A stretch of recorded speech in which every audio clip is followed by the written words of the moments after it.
ಕರುಣೆ ಇಲ್ಲದ ತಂದೆ 6 ವರ್ಷದ ಮಗಳ ಮೇಲೆ ಹಲ್ಲೆ ನಡೆಸಿ ಚರಂಡಿಗೆ ಎಸೆದ ಅಮಾನವೀಯ ಘಟನೆ.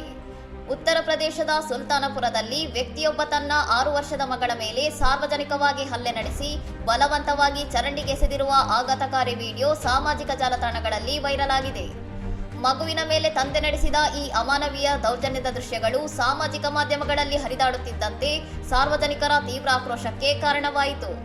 ವೈರಲ್ ವಿಡಿಯೋ ಆಧರಿಸಿ ತಕ್ಷಣವೇ ಕಾರ್ಯಪ್ರವೃತ್ತರಾದ ಸ್ಥಳೀಯ ಪೊಲೀಸರು ಆರೋಪಿಯನ್ನು ಗುರುತಿಸಿ ವಶಕ್ಕೆ ಪಡೆದಿದ್ದು ಆತನ ವಿರುದ್ಧ ಪ್ರಕರಣ ದಾಖಲಿಸಿದ್ದಾರೆ. ಘಟನೆಯಲ್ಲಿ ಮಗುವಿನ ಸ್ಥಿತಿ ಹೇಗಿದೆ ಎಂಬ ಬಗ್ಗೆ ಅಧಿಕಾರಿಗಳು ಹೆಚ್ಚಿನ ವಿವರ ನೀಡಿಲ್ಲವಾದರೂ ತನಿಖೆಯ ವೇಳೆ ಮಗುವಿನ ಸುರಕ್ಷತೆ ಮತ್ತು ಯೋಗಕ್ಷೇಮಕ್ಕೆ ಆದ್ಯತೆ ನೀಡಲಾಗುತ್ತಿದೆ ಎಂದು ತಿಳಿಸಿದ್ದಾರೆ. ಆರೋಪಿ ಈ ಹಿಂದೆಯೂ ಇಂಥ ಕೃತ್ಯಗಳಲ್ಲಿ ಭಾಗಿಯಾಗಿದ್ದಾನೆ ಮತ್ತು ಮಗುವಿನ ಮೇಲೆ ಪದೇ ಪದೇ ದೌರ್ಜನ್ಯ ನಡೆಸುತ್ತಿದ್ದಾನೆ ಎಂಬುದರ ಕುರಿತು ಪೊಲೀಸರು ಕೂಲಂಕುಷವಾಗಿ ತನಿಖೆ ನಡೆಸುತ್ತಿದ್ದಾರೆ.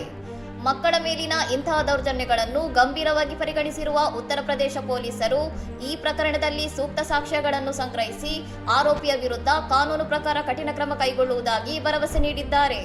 ಇನ್ನಷ್ಟು ಸುದ್ದಿಗಳಿಗಾಗಿ ನೋಡ್ತಾ ಇರಿ ಸೌರಂ ಟಿವಿ.